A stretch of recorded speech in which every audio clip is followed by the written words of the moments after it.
Tonight, Burgess Meredith stars in Stephen Vincent Benet's Spanish Bayonet from Studio One at CBS.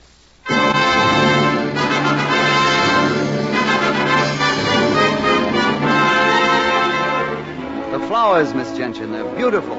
Just look at this one, for example. I advise you not to touch that, Mr. Beard. It's a Spanish bayonet. The spikes are quite sharp. If you'll pardon me, dear lady, the flower reminds me greatly of you.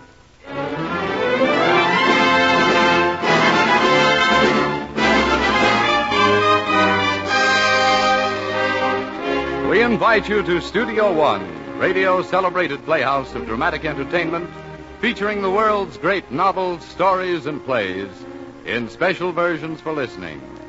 And now to introduce tonight's great story, here is the director of Studio One, Fletcher Markle. Tonight we go swashbuckling back through the pages of Americana. Our story is from an early novel by the late Stephen Vincent Benet, whose fictional works have already become a real part of the American legend. You may remember, for instance, his account of the devil in Daniel Webster, or his tall tale of Johnny Pye, the fool killer. But tonight in Spanish Bayonet, we follow young Andrew Beard, south to the Floridas in the year 1774, as he goes off in search of romance and adventure.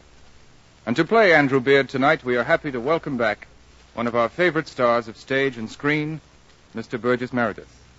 With Mr. Meredith, you'll be hearing Mercedes McCambridge as Katerina, Everett Sloane as Dr. Gentian, Gertrude Warner as Sparta, and an original musical score composed and conducted by Cy Feuer. Please to begin.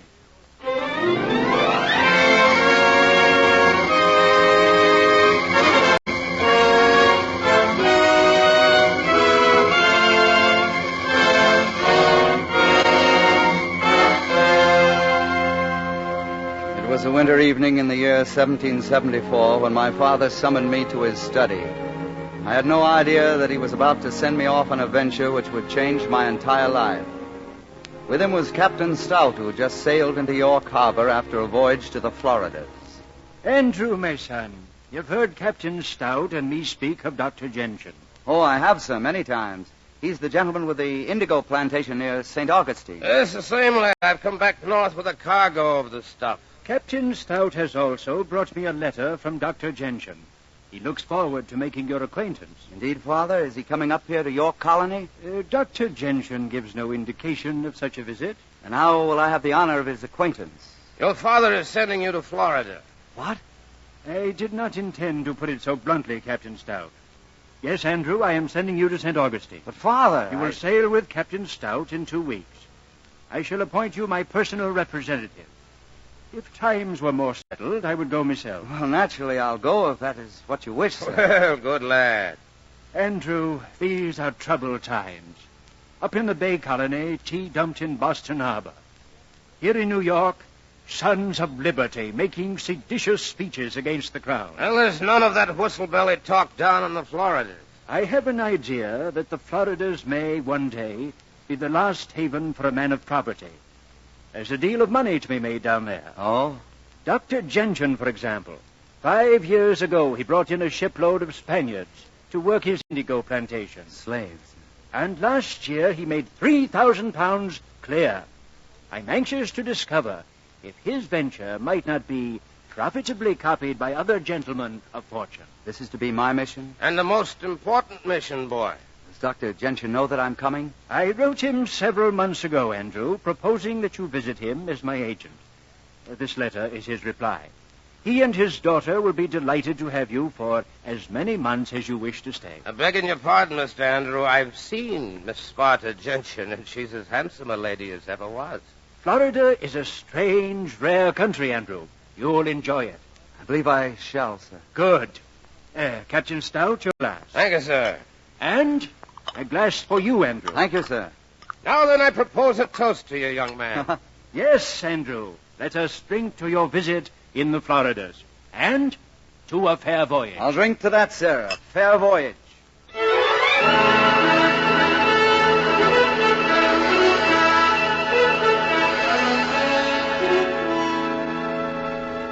It was a fortnight later that I sailed aboard the Pride of the Colonies down the broad plain of the Atlantic. Day after day, I watched the twist of our wake dwindle out behind us. New York seemed as remote as a toy town imprisoned in a fading bubble. Then one fair morning I woke and the sounds of the sea were gone. The air was warm and heavy with the scent of oranges. And through the round porthole of my cabin, like a picture held in the circle of a spyglass, I saw the vivid green of many pine trees and the solid bones of the land. And beyond, white, dazzling, and strange, was St. Augustine. Do we sail to shore, Captain Stout? No, Mr. Andrew, we'll have to anchor outside the bar here. Oh. This ship's a lady. She draws more than 8 feet of water, she does. What's that? Why, they're rowing out, sir, to take you ashore.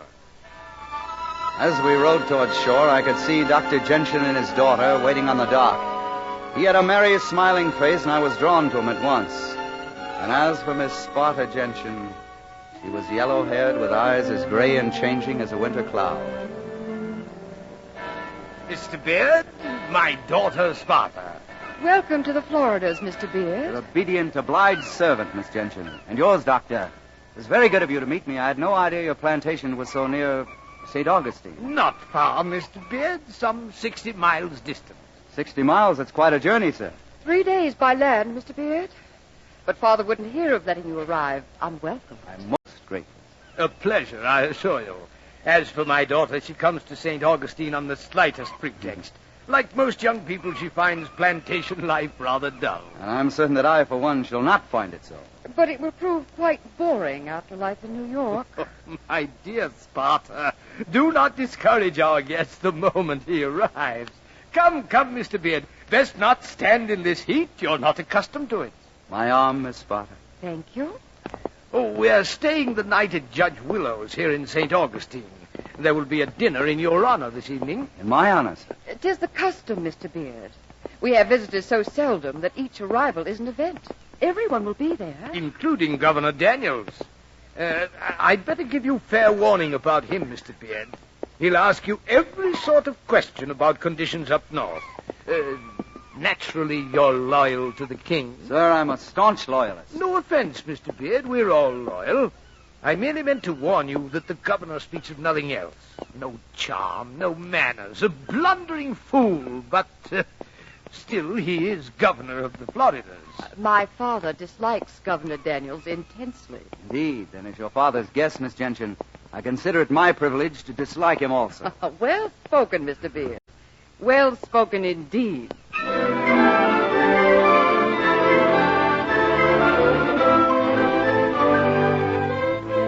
We had dinner, and afterwards, after the ladies had withdrawn and the gentlemen were alone, we drank bombo from a great china punch bowl, glass after glass, and with each of them, Governor Daniels called for a toast. Now, who shall be the next to propose a toast? Mr. Beard, sir. How about you, sir? A toast with pleasure, Governor. Gentlemen, we're all for the king here, are we not? Most assuredly, of course we are. And damnation to all liberty boys. Well, then, I give you this toast. To the Floridas, the king's most worthy colony. To the Floridas, home of the king's most beautiful women. Excellent, Mr. Beard. An excellent sentiment and well expressed. Gentian, I say, more bumbo for Mr. Beard. Oh, yes, to be sure. Andrew, my boy, I fear you've had rather enough already. You think so, sir? Why not go out into the garden and let the air freshen you? I believe you'll find my daughter there.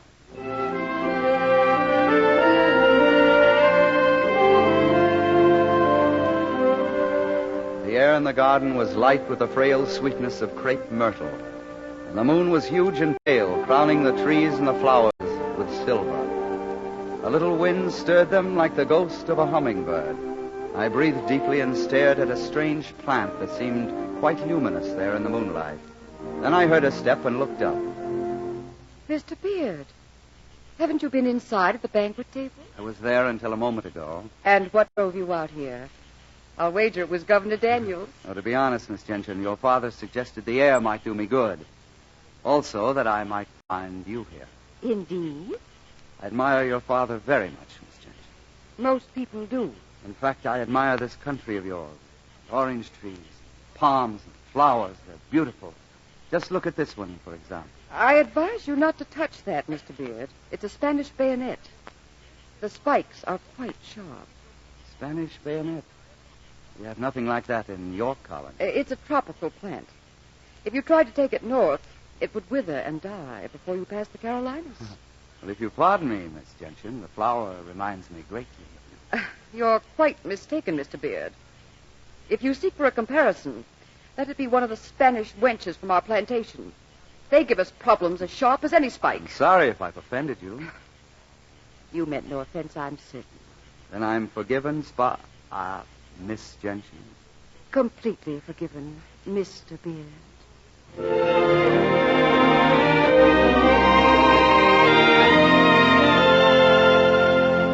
The next morning we set out for the plantation. The way was rough, hardly more than a beaten trail.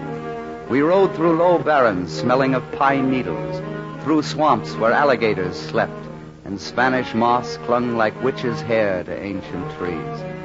We splashed across languid creeks, past small, stunted wild orange trees where the fruit hung ready to be plucked. And finally, at twilight of the third day, we turned into a grassy avenue heavy with magnolia. And beyond, as gracious as the home of any Dutch patroon, stood Dr. Gentian's plantation house. You see, Andrew, my boy, it is quite a large establishment. Directly ahead of us, you'll note the indigo fields, and beyond them, the storehouse and wharf. Sir, that village. Eh? To our left, I've never seen such wretched shacks. That's not part of your holdings, is it, sir? That? Oh, yes, that's the workers' village. Oh. Oh, now, Andrew, don't look so shocked. There'd be no rhyme or reason for giving them better quarters. They're animals, really. A roof over their heads, enough food, proper discipline. That's all they require. In particular, discipline. You've had trouble with them? Well, hardly any to speak of. A little, 2 years ago. And I have asked Governor Daniels repeatedly for a platoon of troops. The guard of 20 which we now have is scarce enough to manage. But Mr. Cave does very well. Mr. Cave? My overseer. Aye. Extremely handy with the workers. Oh, Mr. Cave. Dr. Gentian, does he carry a whip? My boy, a whip is the hallmark of an overseer. Morning, Dr. Gentian. You called me, sir? Yes, Cave. I'd like to present you to Mr. Beard. He's done us the compliment of being our guest. So I've heard. You're a servant, Mr. I'm Beard. honored, Mr. Cave. Dr. Gentian tells me you're an excellent overseer. I get the work done. That's what he means. Couldn't get along without you. Oh, Andrew, I've some matters to attend to at the main house. If you wish to come Sir, if with you don't me- mind, my father's anxious for my first impressions. I'd like to get a letter off with Captain Stout on his return trip. Now, I understand, then. I shall leave you in Cave's charge. Ask him anything you wish. Sparta and I shall wait dinner on you. Thank you, sir. Oh, Cave, look after Mr. Beard. I will, sir. You'll be living at the main house then, Mr. Beard, having dinner with Dr. Gentian and Miss Sparta. I have that pleasure, sir. I've been here 5 years. Never asked me to dinner. I'm not good enough for Dr. Gentian. You don't think I'm fit company. But someday he will. Someday I'll... Mr. Cave. I ask your pardon, Mr. Beard. I was talking a bit wild. Well, I'm certain you were. Dr. Gentian thinks very well of you. Oh, he does? Please then not to mention this to him. Well, I shan't, if you wish. It's no affair of mine. Very well. Now, would you like to observe how we harvest the indigo? He was a strange and surly man. I confess the look in his eyes had frightened me no little. We entered the stand of indigo, walking among the workers as they slashed it down with great broad knives. We passed close beside one of them, a man my own age, and suddenly his knife seemed to fly from his hand and whirled through the air in our direction. What the devil, Sebastian? Senor, I regret. I did not mean for to come so near you. The machete had slipped from my hands. Slip nothing. You meant to cut me right enough. I'll teach you, you Spanish mongrel. Senor, please, do not whip. Mr. Cave, that might have been a pure accident. What? There's no need to use that whip. Very well. If you say so, Mr. Beard. All right, back to your work, Sebastian. Si, senor. Gracias. You shouldn't have stopped me, Mr. Beard. It's bad for discipline. They're used to the whip. All of them.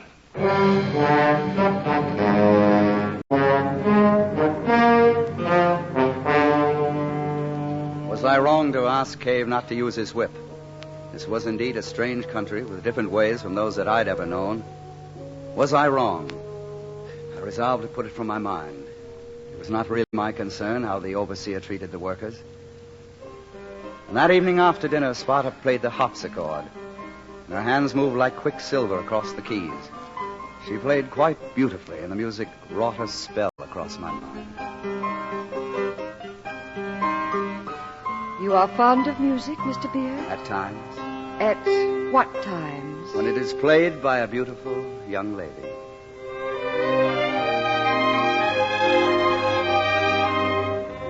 Later, after Spot had retired, I sat a while with Dr. Gentian.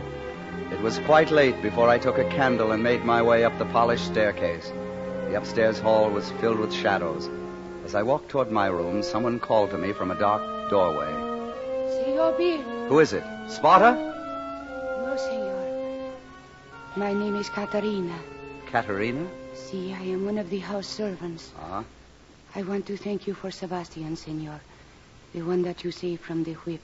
Oh, well, you're quite welcome, Katerina. I want to thank you for all of my people.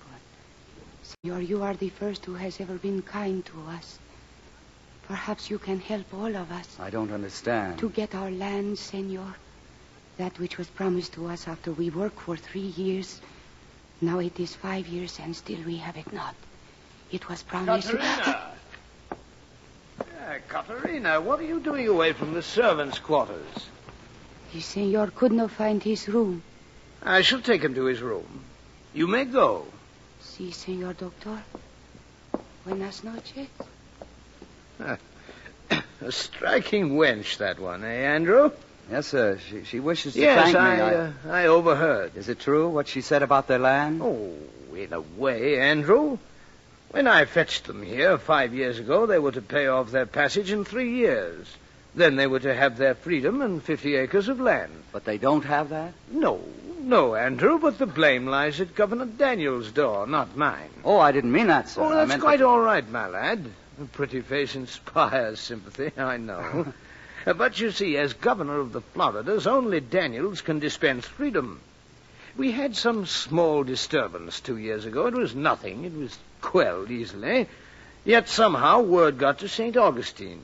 The governor became alarmed, called them an undisciplined mob. He refused to sign their freedom papers? Exactly. As a matter of fact, they're much better off here. They're not really capable of taking care of themselves.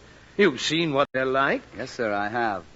Then that girl exaggerated. They all do. An impetuous people. Now it's getting late, my boy. I'll show you to your room. Thank you, sir.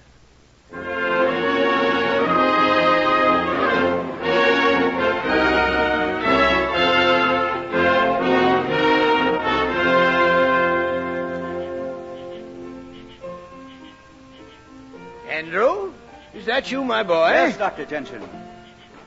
An exquisite night, is it not? Yes, sir.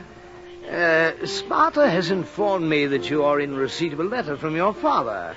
Is there still much talk of rebellion in the North? It's getting worse, sir. Indeed. Yes, the port of Boston has been closed. Committees of independence are sprouting everywhere. There's even talk of calling a Continental Congress for redress of grievances. Ah, ridiculous My father nonsense. enclosed some pamphlets printed by the Sons of Liberty. Did he now? Yes, sir. Seditious, I'll warrant. I trust you've already disposed of them. Not as yet, sir. They're in my room. Excellent. I should like to glance at them sometime out of curiosity. What is it, my boy? What's that, sir? Oh, come now. You're sulking like Achilles in his tent. Is it my daughter? Oh, sir, I wouldn't presume... Nonsense, Andrew. You may speak freely. I'm your friend. Well, sir, I will. Dr. Gentian, may I humbly crave your permission? Andrew, you may certainly have my permission, my most willing permission to pay your addresses to my daughter Sparta. You knew, sir? Not only knew, my boy, but approved. Now then, go speak to Sparta. No, I've tried, but always at the last Then try again. I'm certain she's well disposed toward you. No, sir. She regards me very lightly. Andrew, you mistake lightness for what it truly is. Shyness, timidity. Really, sir? Speak to her, Andrew. Speak to her again. Sir, I will. I will immediately.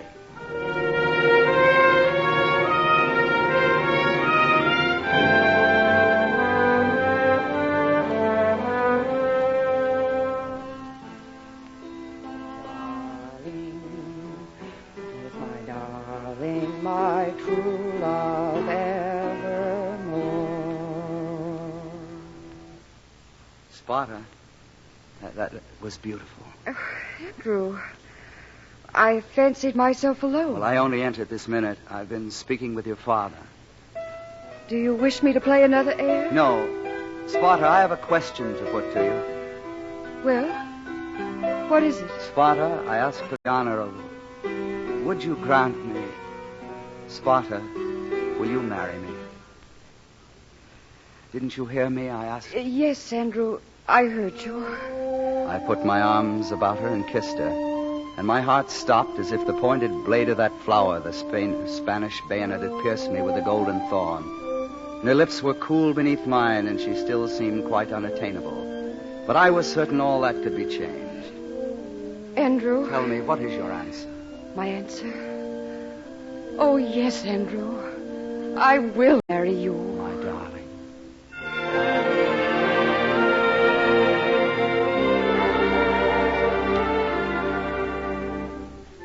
A few days later, Dr. Gentian journeyed to St. Augustine. I gave him a letter to my father telling of my betrothal. And with his departure, the weather changed. Vast armies of clouds climbed the skies, and there came torrential rains which left the ground steaming afterwards. And several times I was soaked to the skin. And one morning my head felt heavy and thick. My hands were hot and dry. Senor Andrew, you are not well. Oh, it's nothing, Katerina. Passing humor. No, this climate is strange for you. You must have rest and medicine and good care. I thank you for your concern, Katerina. See, I am concerned, senor. It is because you are the only one who is kind to us. There are no others in this house. Senorita? You're not well, Andrew? No, it's nothing, my dear. It's a slight chill. But you don't look well. You should rest. Well, I'll try. Mr. Cave can manage the plantation well enough. I insist, Andrew. You must rest until you're in good health again. Very well, if I must. Katerina will care for you. She's an attentive nurse. And I shall look in on you as often as I can.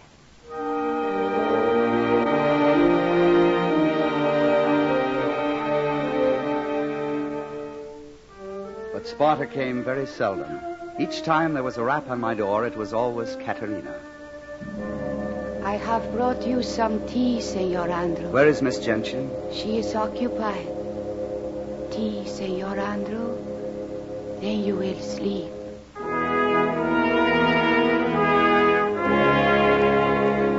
I slept, and always when I awoke, Katerina was there, with tea again, or food, or a draught of some evil-smelling medicine. You must take it, Senor Andrew. It is for the fever. This afternoon you are already much better. Well, take it away. I shall be up tomorrow. You are like a little boy. Please now. Take the medicine. Oh. A very small little boy. Where is your mistress? Has she been in today? She was here while you were asleep. Always while I'm asleep. She is very busy. Katerina, how is Sebastian? Sebastian? He is well. Very well.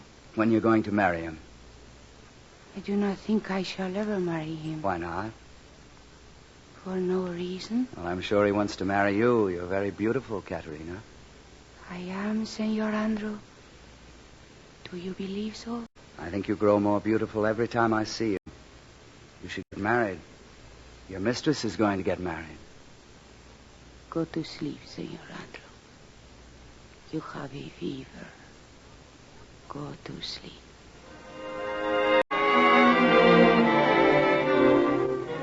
I recovered quite rapidly, thanks to Katerina.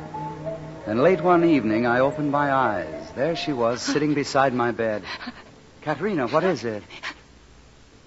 What? It's nothing. Well, people don't cry for nothing. Has Sebastian jilted you?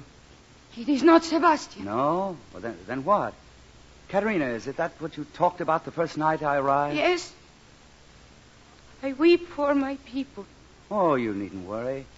Dr. Gentian's in St. Augustine now. Perhaps this time he'll persuade Governor Daniels to help you. Persuade him?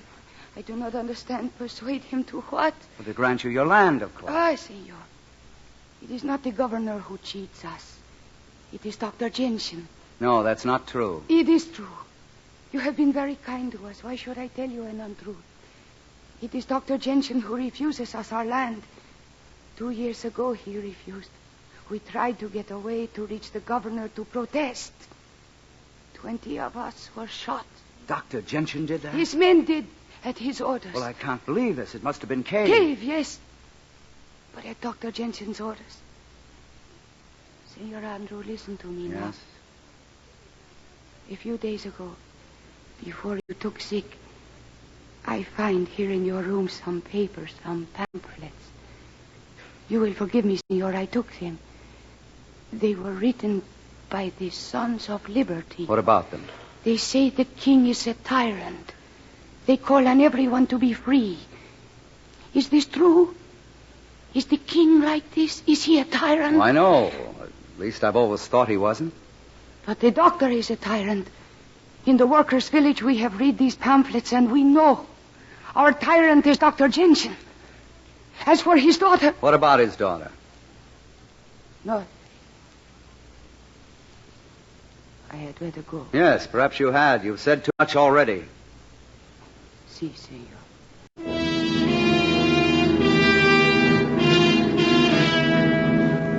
After she left, I couldn't return to sleep. The rain kept beating against my windows, and thunder drummed all around me. My mind was disturbed. I knew that Katerina was wrong, and yet, what had she meant concerning Sparta? I left my room and crossed the hall down the dark stairs. There were no lights, and there seemed to be no one in the entire house. Then I heard voices coming from the portico. I opened the door gently, and without meaning to listen, I heard Sparta. Charles, you've been drinking again. Why? Why shouldn't I drink, my love? The father's far away. St. Augustine. Andrew Beard is upstairs. He might hear you. That young fool. Sparta. You're not going to marry him, are you? And why not, pray? You're not. I won't allow it. My father approves such a marriage. Your father is a planny gentleman. He's planned to marry you off to a fool with money ever since you were ripe for marriage. My father is a lucky gentleman. He may have planned, but fortune sent him the perfect fool. My Andrew. Don't call him that. And why not? That's what he is, Charles. My Andrew. Stop it, Sparta. Come here. Yes, Charles? Your father's not the only one with plans. What about our plans? The workers are going to revolt. You well know that. I've given them cause enough, Lord knows. They'll revolt. And when they do, who's going to subdue them? You, Charles. Of course, me. Charles Cave was not good enough for your father. But I'm good enough for you. And when I set down the revolt, you know what my price shall be? Half the plantation, maybe all of it. Tell me, Sparta, do you really love that fool upstairs? You know the answer to that? I do know the answer. Come here to me. Charles. Oh, Charles. In a flash of lightning, I saw them, squat in the arms of Charles Cave. She was kissing him ardently and with passion as she'd never kissed me. I turned and went up the stairs to my room. There in my sea chest was a pair of dueling pistols which my father had given me. I had no intention of having a duel with Charles Cave. I meant instead to shoot him down. When I examined the pistol, I found the priming was damp, and as I prepared to change it, the door opened behind me. Who's there? Senor Andrew. You, Katerina. I am sorry, Senor Andrew. What you have seen... You knew of this, did you? What are you going to do? I'm going to kill him. No. Yes, and then I'm going to leave this accursed Senor place. Andrew, please. You cannot go. I will not let you. You can't stop me. Please, Senor, you must listen to me. It would destroy all our plans if you do this thing. Plans? What plans? The preparations we have been making to escape, to get to St. Augustine. St. Augustine? Si, Senor. There we will petition the governor for our freedom. Let me go. Please listen to me. If you do this, if you kill Senor Cave, it will be the end of our plans. What are you saying? See, it is all arranged. But it is not easy to get past the guards. St. Augustine is a very long journey from here. Even when no one suspects, it is most difficult. But if there is trouble tonight, Dr. Jensen will know. He will find out. He shall have us all whipped until he finds the truth. Katerina, I didn't know. Ah, see? Please, senor, do not kill Senor Cave tonight. Very well. I'll let him live if you wish it. But I'll pack my luggage and get away, far away from this place. Oh, no. You must stay. You must. That's impossible. To leave would be just as bad as killing Senor Cave. Dr. Gentian would suspect and find out. You want me to act as though nothing had happened here tonight? You must. Pretend to your mistress after this and hold her in my arms? You must. But I cannot. You must, Senor Andrew, for my people. We must be free. Let them get their freedom. Let them get it in any way they choose. It's no concern of mine. Seguro, Senor Andrew. You are like that. You care only for yourself. I don't mean you, Katerina. I'd help you in any way that I could. Senor Andrew, I ask you this not for myself, but for my people. You make me very ashamed, Katerina. Very ashamed. Then you will stay here, Senor Andrew. Yes, Katerina. I will stay.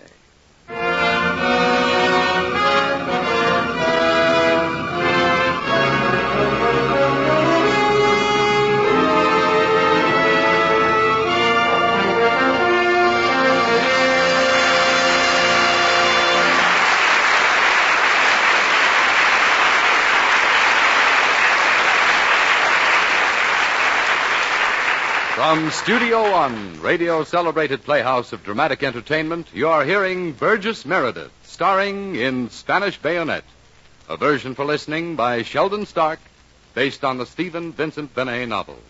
Our story will resume after the customary pause for station identification. This is CBS, the Columbia Broadcasting System.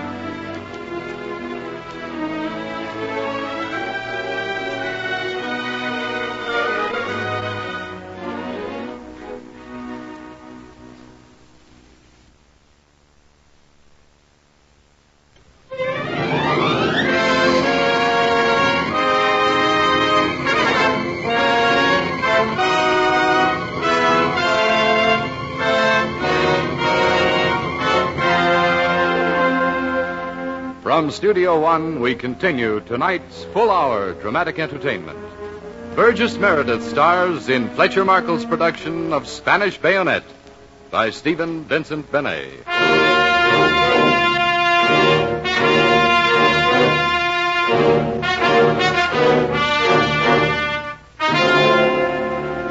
So the days went by. Spring passed, and soon it was summer with a sky of brass.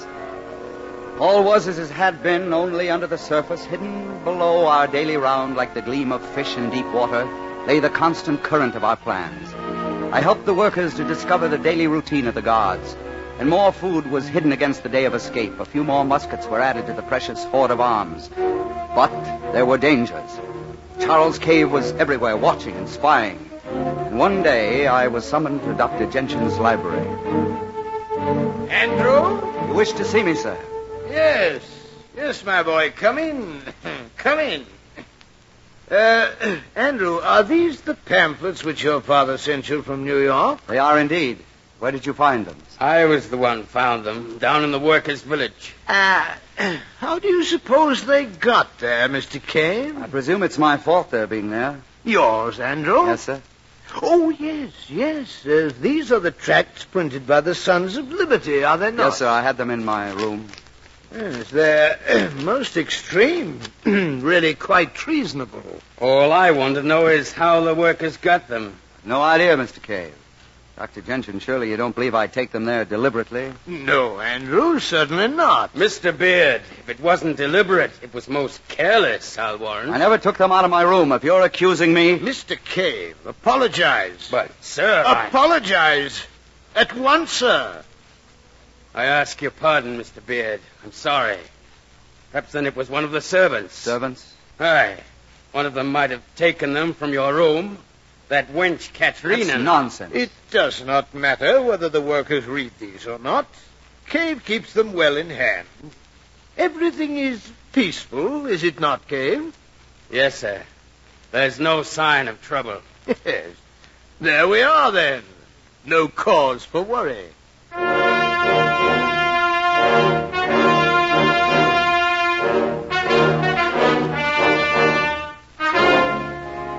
Finally, we settled on a date for the revolt, choosing a night when there would be darkness with no moon. Time grew closer, the days and nights coiled with waiting. And then, when only 7 days remained, a packet of letters came from my father. They were handed to me while I was in the drawing room with Sparta, concealing my distaste and hearing the notes of her playing drop into the silence that had come so often between us. Sparta, will you excuse me for a moment? What is it, Andrew? Well, these letters are for my father in York. Read them if you wish. If I may withdraw, I'd rather not disturb you. Read them wherever you wish.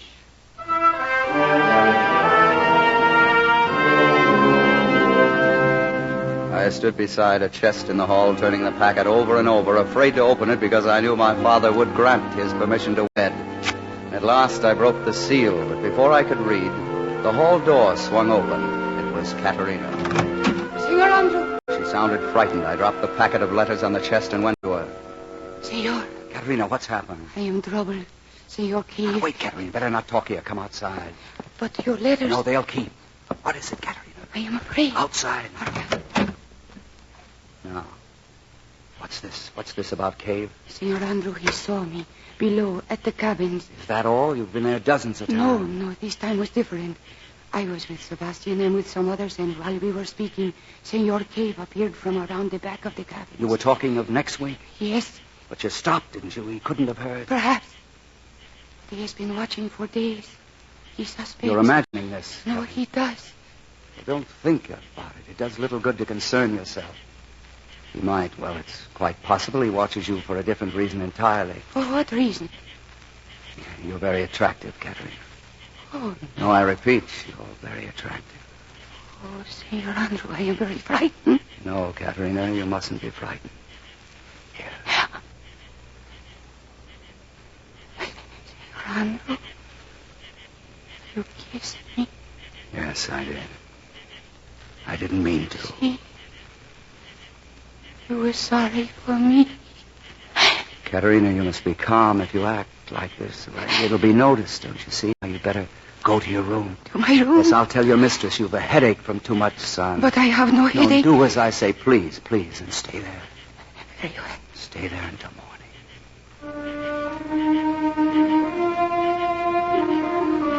I watched her go toward the servants' quarters. Her eyes had been dark and tortured, and her lips had brushed against mine like frightened wings. I couldn't tell what impulse had made me kiss her, and yet now that I had, I knew it was more than pity. And I was concerned. Despite what I had told her, I was much concerned. I went straightway to my room and got out one of the pistols. I thrust it inside my waistband, concealed by my coat. I went back downstairs to read my letters, but the chest in the hall was empty. The packet of letters was gone. Dr. Gentian. Ah, Andrew. Sparta and I were just about to call on you. Dr. Gentian, I've misplaced some letters for my father. I left them right... These, Mr. Beard? Yes. I took them. And read them also, I've no doubt. Yes, we did indeed, Andrew. And most interesting. You'll be delighted to know that your esteemed parent approves of your proposed betrothal. Yes, Mr. Beard, but unfortunately, I have reconsidered. I'm afraid I don't understand. Well, allow me, Andrew. What my daughter means is that your proposal of marriage is no longer accepted. According to your father's letter, revolution has broken forth, and an outbreak has occurred at Lexington or Concord or some such place. But no matter. What does matter is that your father has already lost a good part of his fortune. He shall soon be quite penniless. Now, do you understand? So that's it. You couldn't expect me to marry a penniless adventurer. Not even for love of me, Sparta? I fear that my love for you has vanished. What love? Such a thing never existed, and you know it. Really, Mr. Beard? You've always loved Charles Cave, haven't you? What do you say? You loved him long before I came to Florida, didn't you? And what if I did? Who was that? Sounds like Katerina. It was indeed Katerina. I rushed up the stairs and down the long hall to the servants' quarters. The doors were closed, then I heard the crack of a whip. I flung open her door. Katerina stood there. She was tied cruelly to a ceiling beam, and Charles Cave stood beside her, the whip curving through the air. You're a servant, Mr. Beard. So you're part of this, are you? I didn't know you were that interested in this little one. Cave, I'm going to kill you. I should have done it long ago. Are you out of your senses, man? Put that pistol away. Andrew, be careful. You're an evil man, Cave, and like all evil things, you're going to die. You've misfired. Look out, Andrew. Keep away, Cave. Without your pistol, you're no match for me, my I can also friend. use it as a club. Then let's see you use it.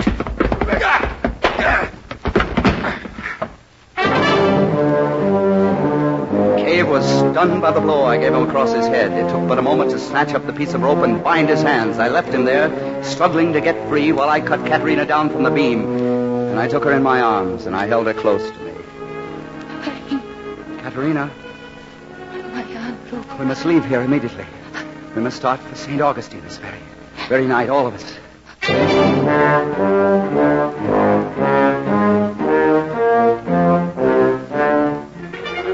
Within the hour, all of Katerina's people had left the plantation. The old were helped and the very young were carried. We made our way through the darkness on the trail to St. Augustine. It is good there is no moon. Keep a sharp eye, Sebastian. If they attack, it'll be from this direction. Si, senor. We watch. Andrew. Katerina, what are you doing back here? This is the rear guard. It's no place for a woman. And why not? I have a sword. Wherever did you get that? One of the guards, he was dead and would have no need of it. That is very good, no, senor. Well, you may stay if you wish, but now you take care, Katerina. I shall. There is no sign yet. No, only the sounds of this accursed country. This is very bad place, senor. It crawls with snakes. There are the Indians. If they should find us, perhaps we wish for the Dr. Jensen instead, no? It's enough of such talk, Sebastian. You'll frighten everybody. Oh, pardon, senor. Andrew, I am not frightened. Not any longer. Katerina. Something touched me. Here on the shoulder. Something cold. Senor, a snake. No. Gently, Katerina. Oh, yes, all it was. Strand of Spanish moss. Andrew, Yes, you still hold me in your arms. I'm aware of that, Katerina. I thought you were in danger.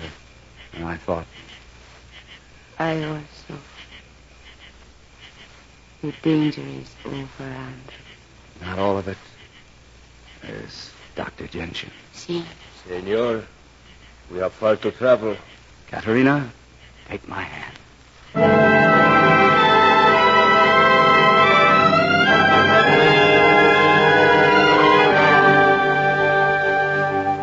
For several days, the slow stream of humanity clotted the trail. Some fell behind, some failed and had to be carried in litters, but always they pressed forward, past the languid creeks where the pink flamingos stirred and took flight, past the swamps bordered with red cane and rotting ancient trees, past the alligators, the hidden snakes, the sharp watching eyes of Indians staring through the tangled underbrush, past the Barronsley jack pines. Andrew, look! Look, it is St. Augustine!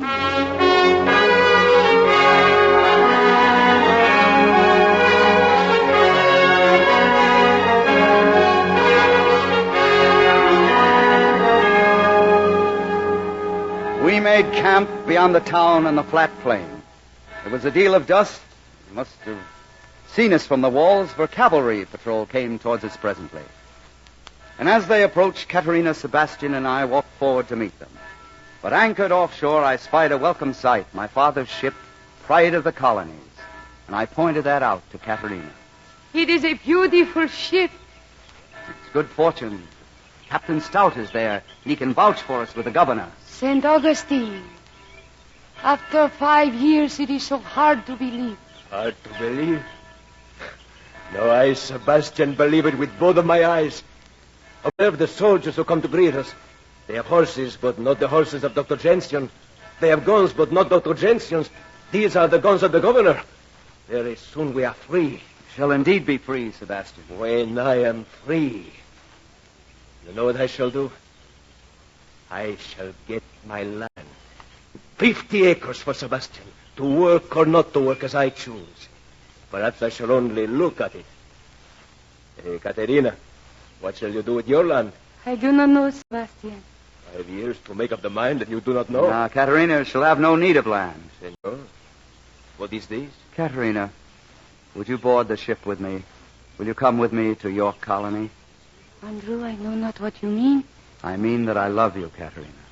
But the other? Sparta, it was only a foolish fever in my veins. Now the fever is gone. All of it? I swear it. Will you sail with me? Senor, wait. One moment. Katerina, the North is not a safe place. There is a war of revolution, no? I see the war. Andrew, what of the war? Well, have no fear of that. By now it's over and done with and put down and completely finished. Come with me, Katerina. No, Andrew. You don't return my love, is that it? I do love you, Andrew, I do. Well, then what? No, please, I cannot go. I will stay here. Senor, here are the soldiers. Well, a precious lot of ragamuffins. Look at them all, Sergeant. Not a pair of boots among them. Who in ruddy blazes are they? Spaniards, by the look of them, sir. Must be better than 1,000 of them. Dirty beggars. You there! Stop gaping like codfish. Have you never before seen the King's cavalry? Does anyone here understand English? Senor Beard, you speak for us, no? Well... Sir, if you don't mind, I'll vouch for them. Yeah, what's this? You speak English? These people have fled from Dr. Gentian's plantation. They wish to petition Governor Daniels for redress of their rights. Who are you, sir? Andrew Beard, Captain. That schooner in the harbor is my father's. It is. Well, this is most odd. You do not have the look of a gentleman in those rags. Sir, may we request an audience with Governor Daniels? An audience? I presume you can, Mr. Beard. If Dr. Gentian can, I don't see why you can't. Dr. Gentian? Is he here in St. Augustine? Arrived by small boat last evening. He's with the governor this very minute.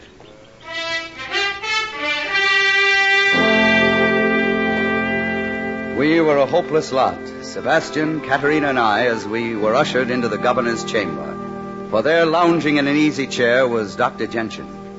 And you, sir? I take it that you are Mr. Andrew Beard? Yes, sir. We have met before at the dinner you gave when I arrived in St. Augustine. Yes, quite so. And this other pair, who are they? If you'll permit me, Your Excellency, they are the ringleaders of this disgraceful affair, along with Mr. Beard. The only disgrace is yours, Dr. Gentian. Silence, Mr. Beard. What are the charges against these people, sir? They are most serious.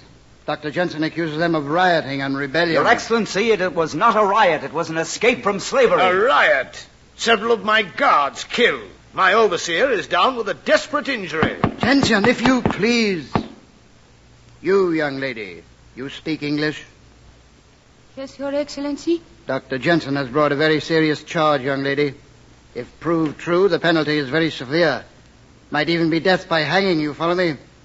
Yes, Your Excellency. Well, did you or did you not conspire against Dr. Jensen? Yes. Yes, I did. On Monday last, did you or did you not break away from your employment and flout the authority of Dr. Jensen? Yes. Yes, I did. On Monday last, did you or did you not willfully slay the guards who tried to stop you? Yes, we did, but... Governor Daniels, there's been trouble once before. 2 years ago, I've told you about that. Now, this is much more serious. They've come here to your very door. 1,000 of them camped out there. I ask you to provide me a sufficiency of troops to take them back. And once back on your plantation? I ask to have the use of those troops for a few months. After that, I vow I can manage. 'Tis a reasonable request. No, it is not. Young woman! Please, I beg of you, Your Excellency. All we ask of you is our freedom. Freedom? Young lady, in these times, that word is suspect. There's been rebellion against His Gracious Majesty in the name of freedom. Please do listen to me, Your Excellency. We only ask for what is ours. We were promised land and freedom in 3 years. Dr. Jensen gave us signed papers. That is a lie. Now it is 5 years. And still we do not have our freedom, Your Excellency. Dr. Jensen says there was trouble 2 years ago. That is so. Because that is when we were to be freed and he refused. So there was trouble. A damnable lie. No. He cannot change the truth. We have been beaten and starved and whipped. That is why we run away. Your Excellency, this is fabric woven out of whole cloth. Jensen, if your views are correct, why should these people flee toward authority rather than away from it? Are you going to take this upstart's word against mine? Who is he, anyway? A young rascal from the colonies to the north. But it was you yourself, Dr. Jensen, who was his sponsor here in St. Augustine. Well, perhaps even I was taken in by him. I've seen no credentials. He may not be the son of Alexander Beard at all, but an impostor. Young man, do you have any papers of identification? No, Your Excellency. I fear that they've been left behind. Then you cannot prove that you are Andrew Beard. I can give you my word, nothing more. I can identify him. What's this? Who are you? I'm captain of the ship Pride of the Colonies, owned by Mr. Beard's father. I will swear that he is Andrew Beard, and a man of considerable property. Now, Dr. Jensen, what do you say? Do you wish to proceed with this affair? I do indeed. I demand it. All of these people must be punished for their rebellion. Your Excellency. Hey, what is it now, Mr. May I Beard? suggest that you question the people beyond your gates? Question 1,000 Spaniards? 1,000 witnesses to the truth. Dr. Jensen has but one witness himself. One witness against 1,000. Well, Jensen, what do you say to that? No answer. Then I propose to dismiss the entire affair. All these people shall go free. No, I won't permit it. What's that? They're mine, every last one of them, to do with as I choose. Jensen, be good enough to remember that I am the governor of the Floridas. They're mine, I tell you. They go back to my plantation, and no one shall prevent it. Jensen, you're mad. I believe he is, Your Excellency. And you, Beard, penniless and a rebel, that's what you are. A rebel and a traitor to the king. Here now, I say. His father is Alexander Beard. Captain Stout here has already informed me how Alexander Beard suffered at the hands of the rebels. You call his son a traitor. Jensen, you are mad. I shall make certain that those workers of yours get the freedom they deserve. You shall set them free. I will indeed. Beard, this is your doing. It's you who have ruined me, you. But you'll not live to laugh at me. Watch out! Before I could move, Jensen leveled his pistol at me and fired. His aim was good, but the ball never hit me. Someone had stepped in front of me. It was Katerina. Andrew. My own darling. I had to do that. You mustn't talk. Andrew.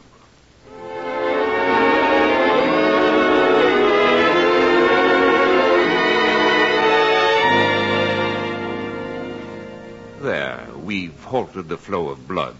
Provided no mortification sets in, I have every assurance of recovery. Lie still, Katerina. Yes, Andrew. She will require no further doctoring, Mr. Beard. No vital organs affected. Quite fortunate. Have her rest. That's all she needs. Rest and good care. Good day. Katerina, did you hear him? You're going to recover very soon. Yes, Andrew. And you shall sail with me.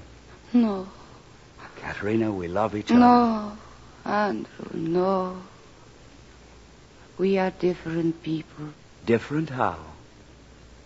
You are not one of us. Oh, my dear one. There are no different people. There are some who are evil, like Dr. Jensen and Mr. Cave, but none different. I might have believed that once, but that was a long time ago before you and I met. You believe this, Andrew? You believe this? With all my heart. Come with me, Katerina. Come north. I will, Andrew. Now I will.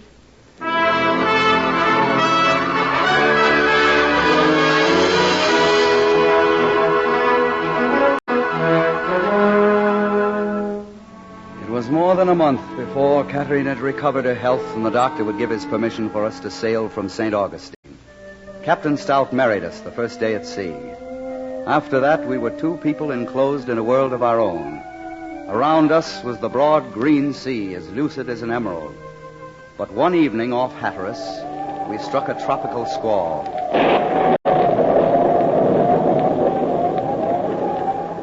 Katerina, are you awake? Andrew. What is it, my darling? Is something wrong? My flesh. It burns. Oh, I know. You're quite feverish. Andrew. I am afraid. My darling. The fever grew worse hour by hour, and there was naught anyone could do. Captain Stout sat with me in the tiny cabin for 2 long days and nights. And finally, just before dawn, he left me and went up on deck. Katerina and I were alone. I could hear the creak of the ship straining against the long roll of the sea. Andrew. My dearest, I didn't know you were awake. Andrew, tell me. Am I going to die? You're going to live. Don't even think such a thing. We shall be very happy. I am very happy now. You have love for me. All the love of my heart. Andrew, when you get to the north, what are you going to do? No, what are we going to do? What are we going to do? We shall dwell together as man and wife. We shall live in a great house of our own. Where shall you live, Andrew? Now, where shall we live? In my home, Katerina, in the city of New York. It's a strange place. Andrew, tell me about this place.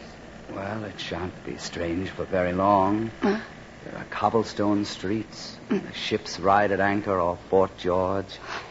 And in the spring, the catalpa trees put out their buds. And the water cart brings sweet water from the tea house pump.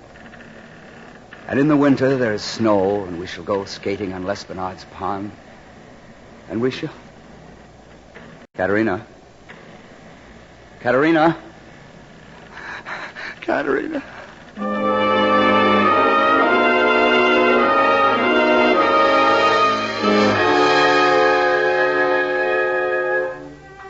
I went up on deck. A flight of gray doves, their wings touched with the sunrise, were wheeling above the rose-quartz sea. I thought back to the beginning, to my arrival at St. Augustine. And I remembered the flower, the Spanish bayonet, which could not be transplanted to another climate. Katerina was like that flower. In the distance, I could see the land from whence came the thunder of rebellion. Katerina had taught me something of rebellion. She had died for freedom. And there, in the light of this fresh dawn, I knew on which side I would fight.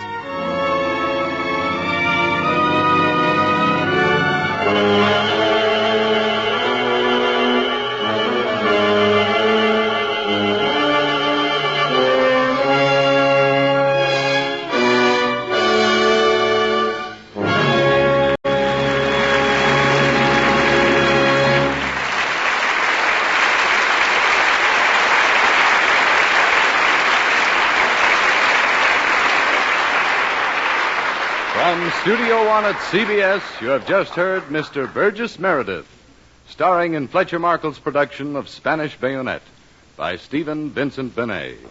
Another of the world's great stories from radio's celebrated playhouse of dramatic entertainment. Tonight's script was prepared by Sheldon Stark, and the original musical score was composed and conducted by Cy Feuer. Now again, Mr. Markle. May a producer identify the principals in our cast tonight? In the foreground, Andrew Beard was played and very wonderfully played by Mr. Meredith, who is soon to be seen on the screen in the new picture, Mine Own Executioner. Katerina? Was Mercedes McCambridge. Dr. Gentian. Was played by Everett Sloane. Sparta Gentian. Was Gertrude Warner. Mr. Cave. Was played by Hedley Rennie. Captain Stout. Was played by Myron McCormick. Actively assisting were Alan Devitt, Ian McAllister, John Merlin, Brainerd Duffield, and Gregory Morton. Next week from Studio One, we're going to bring you the story of a young composer whose career was torn between two loves, an ardent young girl and an ambitious woman. Our play will be The Constant Nymph by Margaret Kennedy. It's the story of Sanger's Circus, a wonderful family which lived a life of complete freedom. And into their lives comes a young composer who falls in love with Tessa, the eldest Sanger daughter.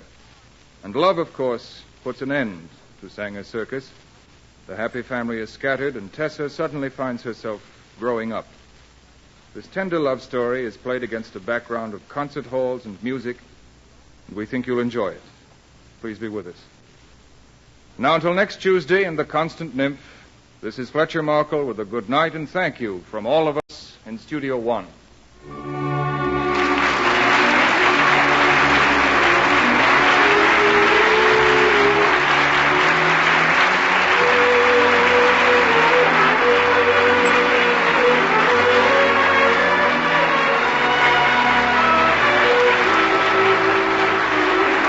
is Lee Vines, and this is CBS, the Columbia Broadcasting System.